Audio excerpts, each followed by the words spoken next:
আমাদেরকে চেনো, শাইখুল হিন্দের রুহানি সন্তান, যে শাইখুল হিন্দ আল্লাহর কাছে দোয়া করে, আল্লাহ এমন মৃত্যু দিও যে লাশ খুঁজে না পাওয়া যায়। শাইখুল হিন্দের প্রত্যেকটা রুহানি সন্তানের দিলের তামান্নাও তাই, আল্লাহ এমন মৃত্যু দিও যে লাশ খুঁজে না পাওয়া যায়। যারা শাহাদাতের মৃত্যু তামান্না করে তাদেরকে জেল জুলুমের ভয় দেখায় কোনো লাভ নাই, কোনো লাভ নাই। শাইখুল হিন্দের এই প্রত্যাশা কেন? কেন তিনি চান? তুমি বলে যে এই জন্য আমি এমন মৃত্যু চাই যেন হাসরের মাঠে হযরত ইসরাফিলের দ্বিতীয় ফুকের পর যখন সবাই উঠবে, সকালের লাশ তো আপন হালতে উঠবে, আমার লাশটা যখন উঠবে, মৃত্যু যেই অবস্থায় হয় হাসর ওই অবস্থায়, ইন্নাকুম তামুতুন কামা ইন্নাকুম তুহশারুন কামা তামুতুন। তো আমার লাশ যখন উঠবে তখন লাশটা আস্তা উঠবে না, টুকরা টুকরা গুলা দৌড়ায়া দৌড়ায়া একসাথে হবে, আর ওই প্রত্যেকটা টুকরা থেকে তাজা রক্তগুলো টপ টপ করে ঝরতে থাকবে। সেই তাজা রক্ত থেকে বেশ আম্বরের ঘ্রাণ বের হবে, আর আমার মালিক আসমান থেকে আরশ আজিম থেকে মুস্কি হেসে হেসে দেখবেন, আমি তো সেই মৃত্যু প্রত্যাশা করছি, ও আল্লাহ শাহাদাতের মৃত্যু নসিব করো। উহুদের যুদ্ধ আপনারা জানেন, ৩য় হিজরি সাওয়াল, মুসলমান কাফের মুখোমুখি, নবী আলাইহিস সালাম মূল ঝান্ডা উঠায়া দিয়েছেন হযরত মুসআব ইবনে উমাইরের হাতে। আহা, কঠিন লড়াই চলছে। একটু কিছু সিদ্ধান্তে ভুলের কারণে সাময়িক পরাজয় হয়েছে, আমি সেই হিস্টোরি শোনাবো না। সাহাবায়ে কেরামের কোরবানি চলছে নবীকে রক্ষার জন্য। ৭ জন মুহাজির, ৭ জন আনসার, হযরত আবু বকর, ওমর, আব্দুর রহমান ইবনে আউফ, আবু উবাইদা ইবনুল জাররাহ, তালহা ইবনে উবাইদুল্লাহ, হযরত জুবাইর ইবনুল আওয়াম, মুহাজিরদের মধ্যে। আনসারদের মধ্যে হযরত সাদ ইবনে মুআজ, হযরত উসাইদ ইবনে হুযাইর, হযরত আবু দুজানা, হযরত হুবাব ইবনুল মুনজির, হারিস ইবনে সাম্মা, এরকম সাহাবীরা, আসিম ইবনে সাবিত, চারদিক থেকে বলয় তৈরি করছে নবী আলাইহিস সালামকে রক্ষার জন্য। কোরবানি কাকে বলে দেখো, আজকে আশিক রাসূল সাজা যায়, আশিক ইশক রাসূলের নামে মিছিল করা যায়, ইশক রাসূলের নামে জিলাপি খাওয়া যায়। আরে আশিক রাসূল তো ছিল আবু দুজানা, নিজের পিঠে বেঁধে দিছে। রিওয়ায়াতে পাওয়া যায় আবু দুজানার শরীরে একটা দুইটা নয় 70টা আঘাতের চিহ্ন পাওয়া গেছে। হযরত তালহা ইবনে উবাইদুল্লাহ, আশিক রাসূল তো তালহা, হাত দিয়া দিয়া কাফেরের নিক্ষিপ্ত তীরগুলোকে রক্ষা করেছে। ওই যে হাকিমের কিতাব ইকলিল, তার মধ্যে পাওয়া গেছে 35 থেকে 39টা আঘাতের চিহ্ন। আবু দাউদ তায়ালিসির বর্ণনায় আসছে 70টা চিহ্ন তালহার শরীরে। আরে আশিক রাসূল কাকে বলে? আল্লাহর নবীর রাসূল, আল্লাহর রাসূলের খতমে নবুয়তের মুকুট নিয়ে টানাটানি হয়, তোমাদের ইশকের মিছিল বের হয় না। নবীর ইজ্জত নিয়ে টানাটানি হয়, ইশকের মিছিল বের হয় না। আরে নবীর ইজ্জত রক্ষায় যদি জীবনটা দিতে না পারো, নিজেকে আশিক রাসূল দাবি করা যাবে না। জীবন দিতে হবে, জীবন দিতে হবে।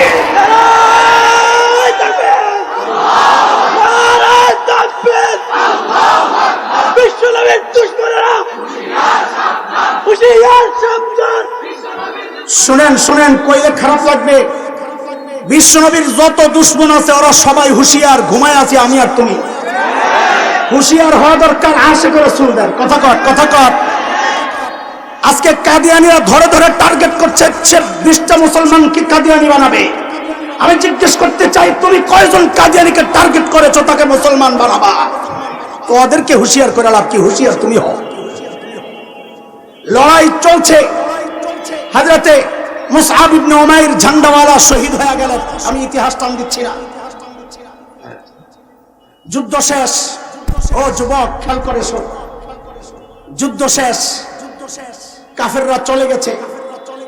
নবী আলাইহিস সালাম লাশ জড়ো করতে বলেছেন, লাশগুলো জড়ো করো, দাফনের পালা।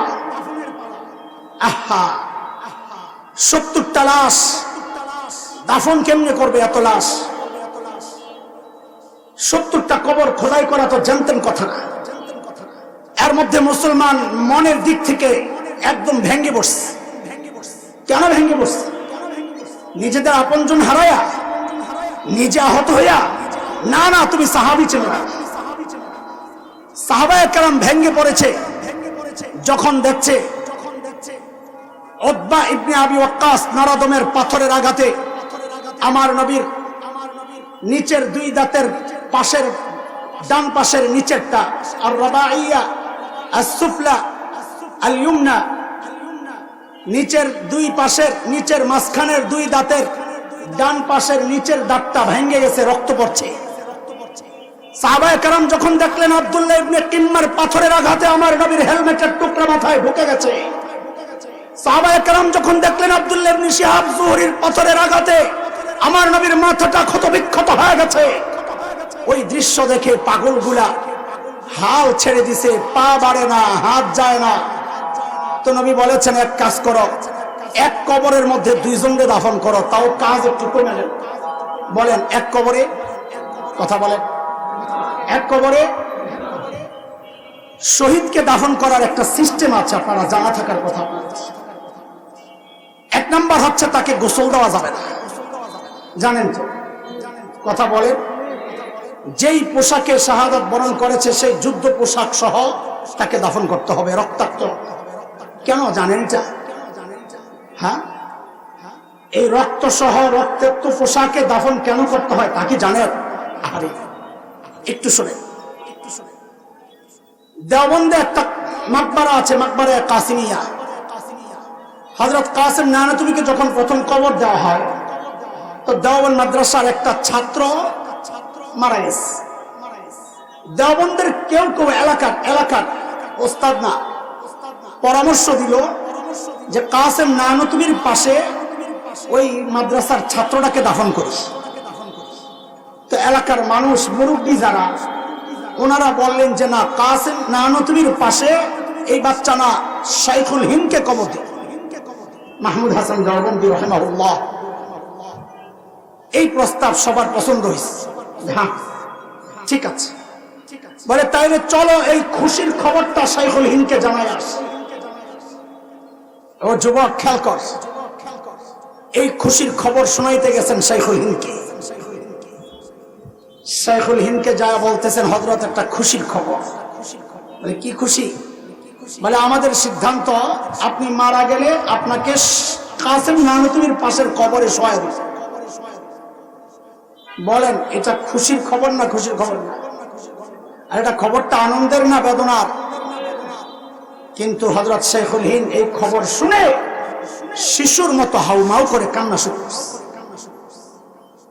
সবাই তো অবাক হয়ে তাকায় আছে, কি রে শাইখুল হিন্দ কেন কান্না করে? হযরত আপনি কেন কান্না করতেছেন? আপনি কি খুশি না?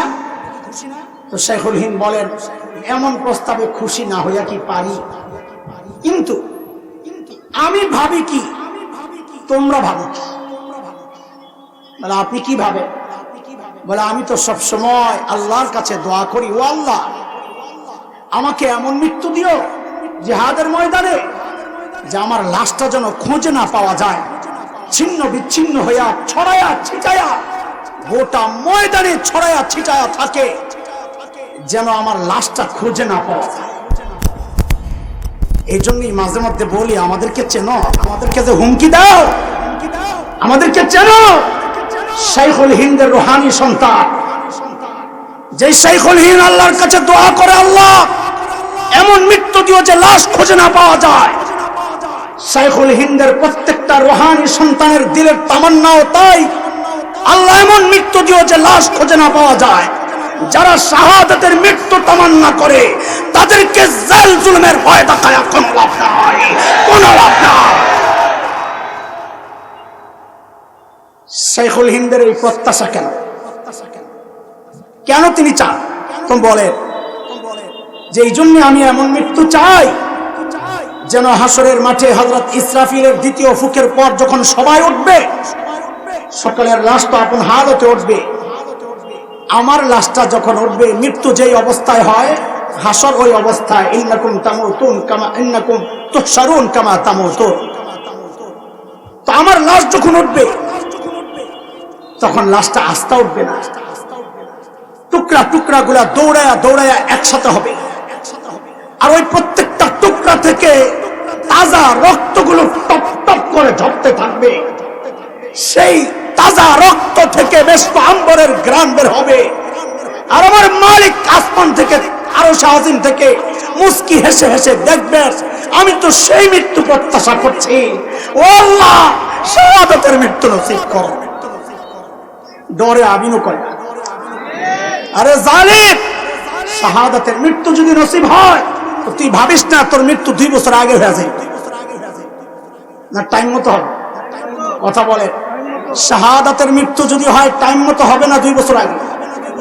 তো টাইম মতো যদি শাহাদাতের মৃত্যু হয় তো ডরা লাভ কি? সাধারণ মৃত্যু তো কষ্ট হবে, শাহাদাতের মৃত্যু তো কষ্ট নাই, তো ওইটাও তামান্না করবা। বলো সবাই চিল্লায়া, আল্লাহ শাহাদাতের মৃত্যু দান করো। জোরে কও আমিন। আমিন। আল্লাহ কবুল করো। ওই রক্তাক্ত পোশাক সহ কেন দাফন করা হয়? কারণ হাসরের মাঠে ওই রক্ত টপ টপ করে ঝরবে, আর তার থেকে মেশক আম্বরের ঘ্রাণ বের হবে। এই জন্য শহীদকে গোসল ছাড়াই দাফন দেওয়া। কথা বুঝতেছি আমরা? হ্যাঁ, আপনারা চিন্তা করেন না, বাইরের মাইক বন্ধ করে দিবে, আমাদের কথা চলবে কিছুক্ষণ। ওই যে হযরত মুসআব ইবনে উমাইরের কথা বলছিলাম, মনে আছে? আমি যে ঘটনা বলছি এটা বুখারীর বর্ণনা। হযরত আব্দুর রহমান ইবনে আউফ বর্ণনাকারী, 4045 নম্বর বর্ণনা। হযরত খাব্বাব ইবনে আরিতের বর্ণনা আছে, শব্দ আলাদা, কিছু শব্দ আলাদা, 2 জন বর্ণনাকারী। হযরত আব্দুর রহমান ইবনে আউফ বলেন, মুসআবকে যখন আমরা দাফন করতে নেই, তো যেহেতু তার শরীরের কাপড় দিয়েই তাকে দাফন করতে হবে, তো দেখি যে শরীরের সাথে একটা টুকরা চাদর, এক টুকরা চাদর কোন রকম সতর ঢেকে রাখছে।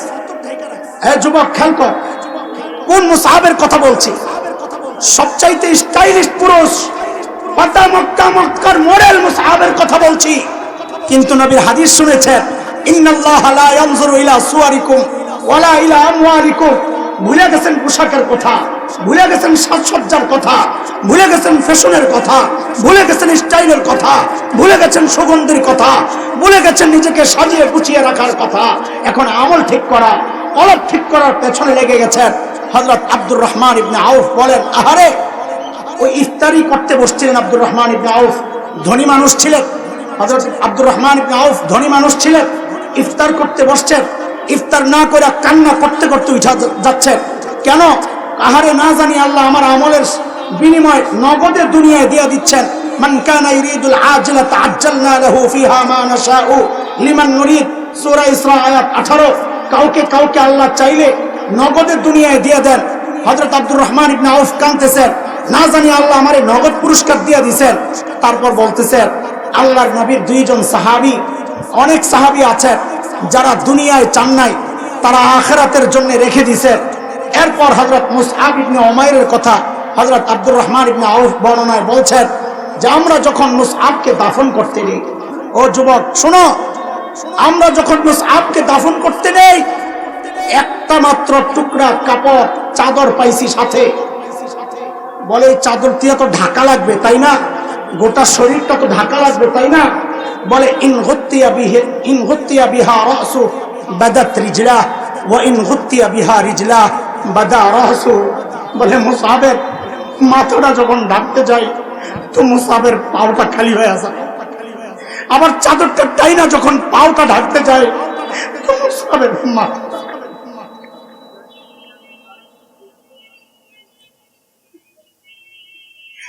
হযরত খাব্বাব ইবনে আরিদ বলেন, নবী আলাইহিস সালামের কাছে গেলাম, ইয়া রাসূলুল্লাহ, মুসআবের মাথা ঢাকতে গেলে ওর পাও খালি হয়ে যায়, পাও ঢাকতে গেলে মাথা খালি হয়ে যায়, এখন কি করব? আল্লাহর হাবিব বললেন, মুসআবের মাথাটা ঢাকা দাও। ইসখির এক প্রকার ঘাস, বলে তার পাটা ওই ঘাস দিয়া ঢাকা দাও। আশিকে রাসূল দাবি করো, এত সাজসজ্জায়, এত আয়েশি ঢঙ্গে। হ্যাঁ, আমি অন্য আশিক রাসূলদেরকে বলছি না, নিজেদেরকে বলছি, নিজেদের। অন্যদের হিসাব বাদ, আগে নিজেরা ঠিক করে। নবী আলাইহিস সালামের অনুসরণ অনুকরণ নাই, কিসের আশা?